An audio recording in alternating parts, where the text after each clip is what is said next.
Good morning. Yes, it's Petrus with a Bardet with a good morning beach walk from a different angle. Look at these beautiful colors of the ocean. Beautiful wind-still day. Lovely weather to be on St. Lucia Beach. But first we have to pay the piper. Dolphin Tackle Box. Remnant stock. I haven't loaded everything yet. But in the description, you'll find a link to the WhatsApp catalog of that is loaded already. There's a lot of MEPS lures. If there's anybody in the fishing industry that wants the MEPS lures for the freshwater spinning, I don't know what you guys use it for. Bait, excuse me, bass, tilapia, tiger fishing. There's a lot of them. I'll be try loading them today into the catalog. Okay, that's enough for the bait. Let's get back to the beach. Is Shrek safely secured with Sean in Germiston and should be with us by month end. Then this distances will become shorter, quicker. Hopefully then at least 3 times a month we can include first rocks into the videos and the northern beaches with drop-ins on where the best gullies is for the people that want to walk that distance. But I suggest we start looking at paddle power to access the beaches.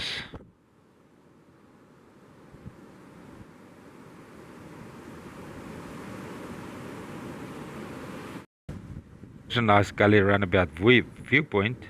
You still have to either walk north from the boardwalk or south from Ingwe parking. At this stage, south from Ingwe parking seems to be the best option. Watercolors is beautiful. Sight wash is limited. And yeah, just look at that water calling fishing.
Okay, got a lift with Albert and Johankie in the luxury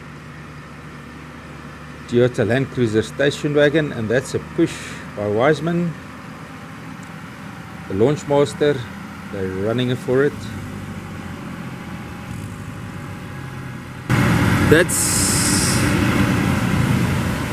Albert and Johan Kombrink launching for a friendly fishing outing. It's Albert's boat. He normally launches in Richards Bay, but when he launches in St. Lucia, he uses one of the local skippers to take him through the surf. And normally it's Johankie, and they're in a very bad position at the moment with this double sandbank. And that's one of the reasons why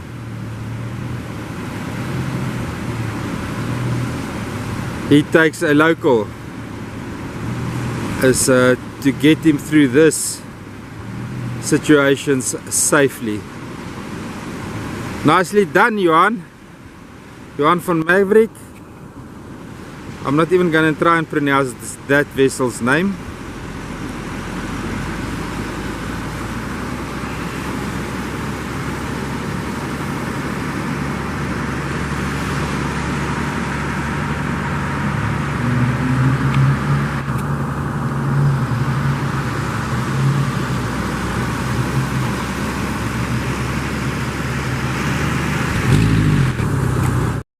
Something I know is I shouldn't focus, I shouldn't zoom while I'm in the shot, but now anyway, I lost a bit there, but everything is fine, everything is safe.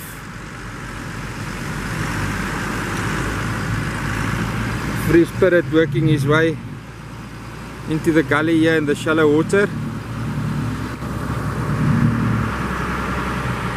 One's tendency is to go further away from the shore, but the gully is right here on the shoreline, running the trims high there.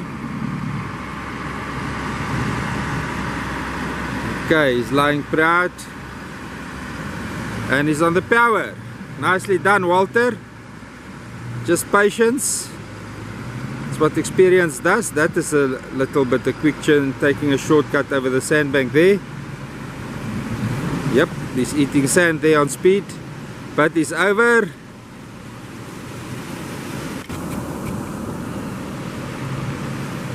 Just a little bit more and he's behind the back line.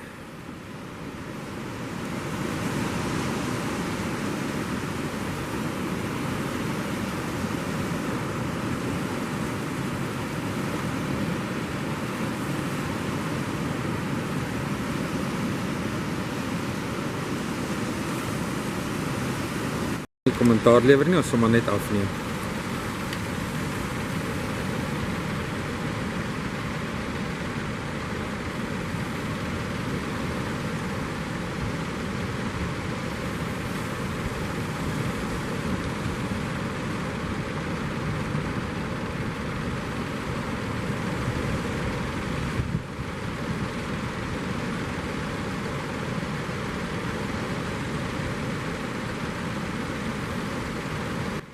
It's a Mopelan boat, and they do things a little bit differently than the St. Lucia boats. So I'm not going to do a running commentary and upset the skipper. Let him do his thing, we'll just sit and watch.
Nie vandag nie, nee.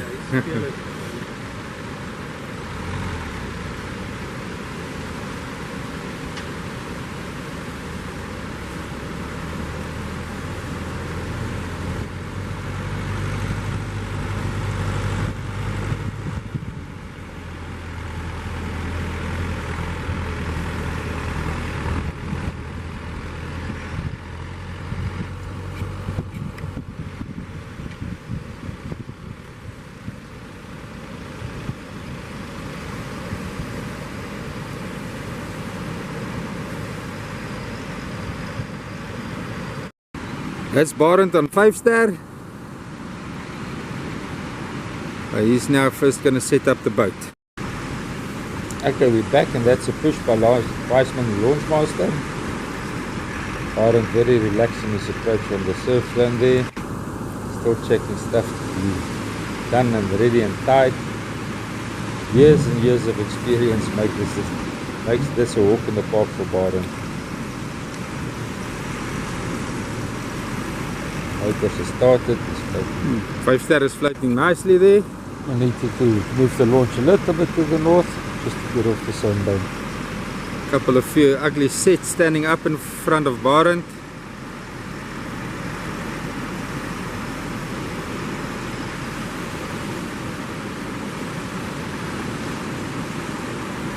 And he's waiting them out.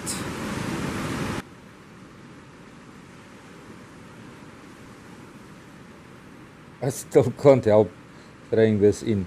There you can clearly see Barend counting the sets. And he's on the power. Calculating how much distance there is between a certain type of wave and then the flat area. This is on the power. And he's making a dash for it north because he knows if he can keep in the front of those foamies, he will reach the bay area when they are flat. He's turning a little bit east but still going north. And that's what I mean by counting the sets.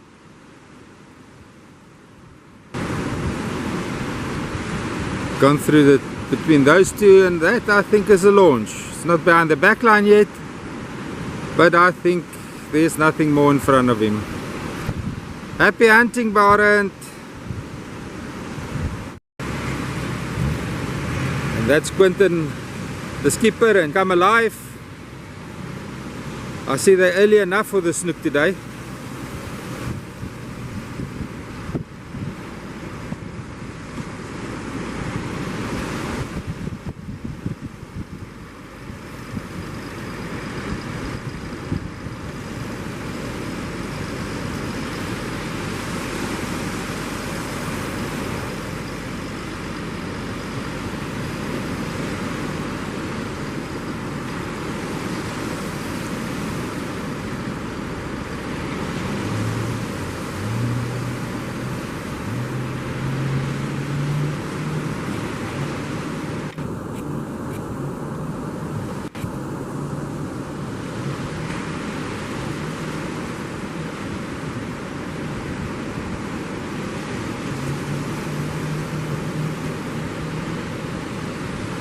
He made a nice dash there, and it looks like if he's got open ocean.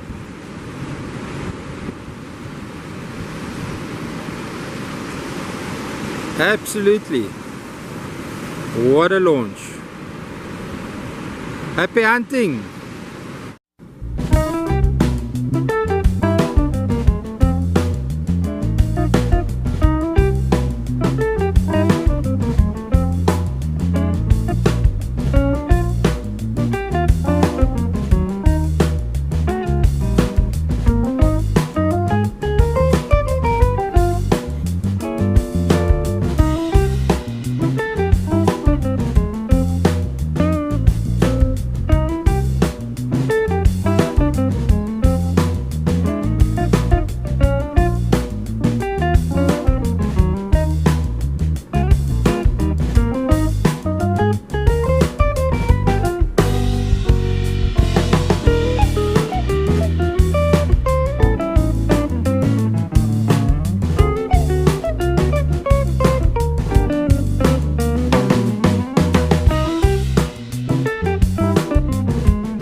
Been once more exposed the bentonite here under the feet of Bardet and myself. It's rock hard, like tar road hard. It's amazing how this sediment of the 2017 Global Environmental Fund project to build the wall has settled down here. This morning on the drive back with the 4x4 launch vehicles, there was heapers here. This afternoon, we've got this beautiful bird life. Just look at that. How pretty. Oh, it's awestruck. It's amazing. And we're not even close to them. It seems like they sporadically fly up into the air when even there's nobody around.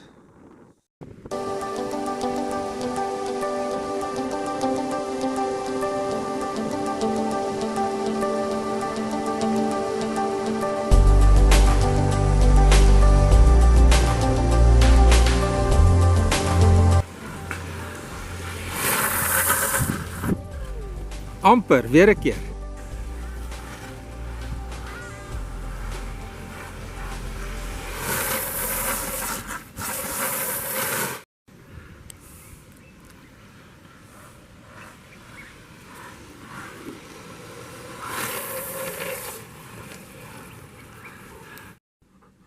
On the way back to Richards Bay, we crossed the Mfolozi River once more. The sediment buildup is quite severe, and I wish we have some proof of this. To trap the tidal energy, the Royal Society of South Africa came up with an ingenious plan to create a series of channels into the Sekulu farming area. With the 1942 decision to split the Mfolozi and the St. Lucia mouth to divert the sediment from the Mfolozi straight into the ocean, the scientists from the Royal Society of South Africa realized that they could be starving the lake system of fresh water. Included in the 1968 management plan was a series of back channels with sediment traps to feed the estuary and the lake system with fresh water during low energy flow of the Mfolozi River. One of these channels was dug from the Mfolozi River to feed the estuary behind Honeymoon Bend and further up. The original plan to link this channel up with the Mpati River was abandoned due to the hard black clay. This channel runs from Honeymoon Bend north under the R618 towards the Narrows, where it joined the estuary just past the dredger harbour above the bridge. The whole reasoning behind this was to trap fresh water from the Mfolozi River between the ebb and flow of high and low tide, using the incoming tide and the resistance of the capillary action between marine and fresh water to pump fresh water into the lake system through Brodie's Crossing. Brodie's Crossing is where the estuary flows into the lake system. It's 21 kilometers north of the estuary mouth. The lake system stretches about another 86 kilometers north in approximately 36,000 hectares in size.